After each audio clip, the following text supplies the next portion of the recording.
وكأين من دابة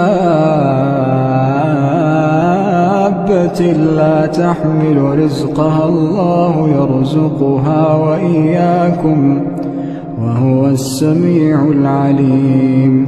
ولئن سألتهم من خلق السماوات والأرض وسخر الشمس والقمر ليقولن الله فأنى يؤفكون.